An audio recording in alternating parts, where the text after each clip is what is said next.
जय हिंद साथियों, स्वागत है आपका self study classes YouTube channel और ऐप में। दोस्तों, अभी तक अगर आपने सेल्फ स्टडी क्लासेस का ऐप डाउनलोड नहीं किया तो सेल्फ स्टडी क्लासेस का ऐप डाउनलोड कर लें। अगर आप हिंदी साहित्य को बहुत अच्छे से पढ़ना चाहते हैं, पेड क्लास में पढ़ना चाहते हैं दोस्तों, तो आप सेल्फ स्टडी क्लासेस का ऐप डाउनलोड कर लें प्ले स्टोर से। आपको प्ले स्टोर में सर्च करना है सेल्फ स्टडी क्लासेस, ठीक है। तो दोस्तों, आज हमारा डाउट्स वाला सेशन है। डाउट्स वाले सेशन को हम पढ़ते हैं। यूट्यूब में आपको सर्च करना है self study classes with Sumit Jain, ठीक है।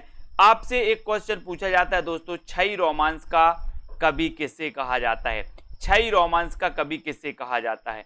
अब एक क्वेश्चन और बनता है दोस्तों आपका, एक बनता है प्रेम रोमांस का कवि। एक सीधा सा क्वेश्चन प्रेम रोमांस का कवि बन जाता। आपसे पूछा जाता है क्षयी रोमांस का कवि किसे कहा जाता, आपका डाउट्स रहता है प्रेम रोमांस को लेकर के, है ना। अब यहां पर देखना, दोनों डाउट्स आपके क्लियर होने वाले हैं। क्षयी रोमांस का कवि किसे कहा जाता है तो आपको लगाना है दोस्तों हरिवंश राय बच्चन। किसे कहा जाता है? हरिवंश राय बच्चन। और अगर आपसे पूछा जाए कि प्रेम रोमांस का कवि किसे कहा जाता है, रामेश्वर शुक्ल अंचल। बोले सर इसमें कैसे याद करेंगे? बोले हमारे अंचल, अंचल मतलब क्या होता है? क्षेत्र। हमारे अंचल में बोले प्रेम का रोमांस होता है। हमारे अंचल में का प्रेम का, ठीक है। तो अंचल से क्या हो जाएगा? प्रेम रोमांस के कवि अंचल और क्षयी रोमांस के कवि हरिवंश राय बच्चन। इतनी सी चीजें आपको याद रखनी है और आप ये कभी नहीं भूलोगे। कामायनी एक पुनर्विचार आलोचना के रचनाकार कौन है दोस्तों? अगर आपसे बन रहा है तो आपको कमेंट में लिखना है। इस प्रकार के बहुत सारे वीडियो में लेकर के आए हैं दोस्तों, बहुत सारे वीडियो आप तक प्रेषित किए हैं। कामायनी एक पुनर्विचार आलोचना के रचनाकार कौन है? रामस्वरूप चतुर्वेदी, रामेश्वर शुक्ल अंचल, मुक्तिबोध या फिर जैनेन्द्र कुमार। तो आपको पता है दोस्तों कि कामायनी एक पुनर्विचार जो रचना है वो किसकी है दोस्तों? ये मुक्तिबोध की है। किसकी? मुक्तिबोध की। लेकिन एक रचना और पूछी जाती है दोस्तों, कामायनी एक पुनर्मूल्यांकन। कामायनी एक पुनर्मूल्यांकन, ठीक है। यहां पर पुनर्विचार है, वहां पर पुनर्मूल्यांकन हो जाता है ना। तो पुनर्मूल्यांकन आपको याद रख लेना कि कामायनी एक पुनर्मूल्यांकन ये रामस्वरूप चतुर्वेदी की है। रामस्वरूप चतुर्वेदी, इसको आपको याद रख लेना है।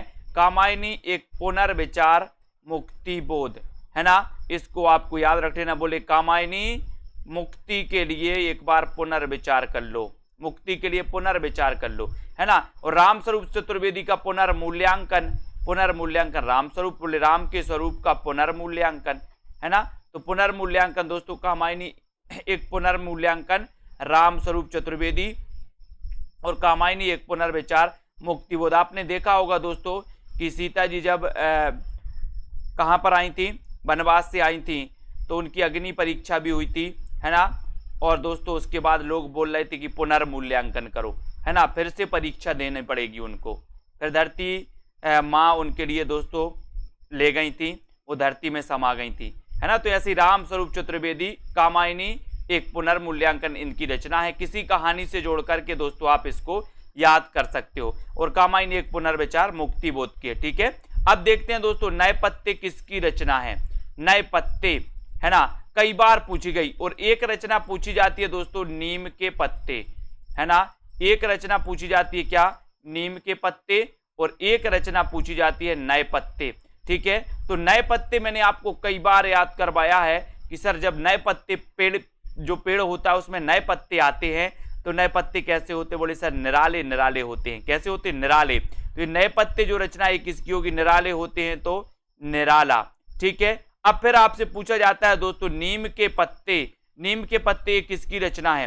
तो नीम के पत्ते, बोले सर हम दिन में नहीं तोड़ते। नीम के पत्ते दिन में तोड़ते आप? रात में तोड़ते क्या? रात में नहीं तोड़ते। कब तोड़ते हो? दिन में। दिन में तोड़ते हो तो ये रचना किसकी हो जाएगी? रामधारी सिंह दिनकर की। और दिनकर जी का जन्म कब हुआ था दोस्तों? 1908 में, ठीक है। 1908 में इनका जन्म हुआ था। दिनकर जी की उर्वशी रचना के लिए इन्हें क्या मिला था?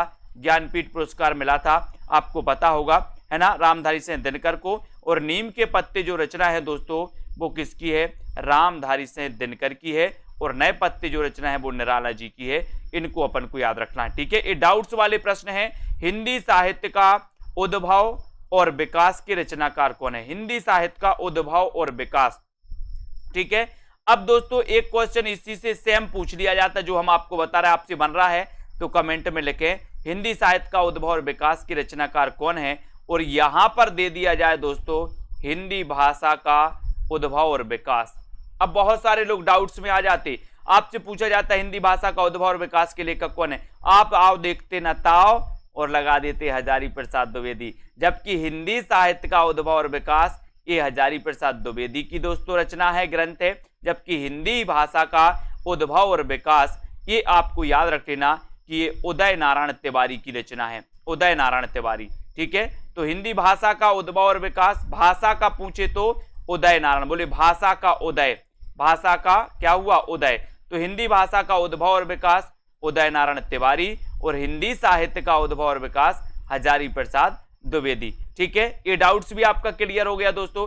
अगला क्वेश्चन आपसे पूछा जाएगा छाया कहानी संग्रह की रचनाकार कौन है, छाया कहानी संग्रह की रचनाकार कौन है, तो लगभग सभी लोगों को पता है दोस्तों, आपको पता है छायावाद के प्रवर्तक जयशंकर प्रसाद का कहानी संग्रह है दोस्तों एक छाया, है ना। जयशंकर प्रसाद का जन्म कब हुआ था दोस्तों, 1889 में।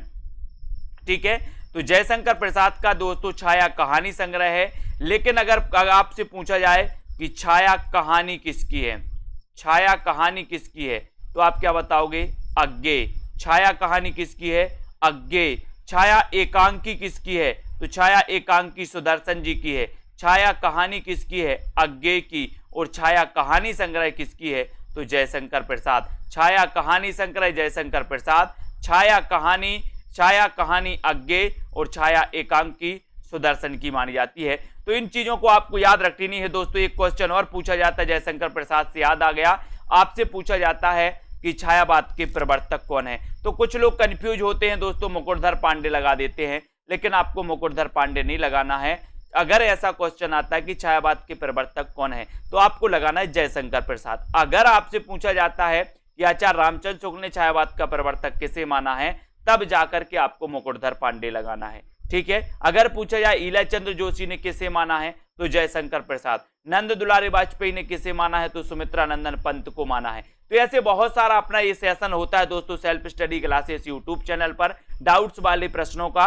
और आपको अगर दोस्तों हिंदी साहित्य का कोर्स में एडमिशन लेना है, आप टीजीटी, पीजीटी, मास्टर कैडर, है ना, HP टेट, यूके LT और हिंदी साहित्य से संबंधित किसी भी एग्जाम की तैयारी कर रहे हैं, तो आज ही दोस्तों सेल्फ स्टडी क्लासेस का ऐप डाउनलोड कर लें। वहां पर कोर्स लॉन्च किया गया और बहुत कम कीमत में आपको बहुत अच्छे से ट्रिकी अध्ययन करवाया जाता है, विस्तृत अध्ययन करवाया जाता है, डाउट सेशन, साथ में टेस्ट, सारी चीजें आपको वहां पर मिलने वाली है। ठीक है, तो आज के इस वीडियो के लिए बस इतना ही साथियों। जय हिंद।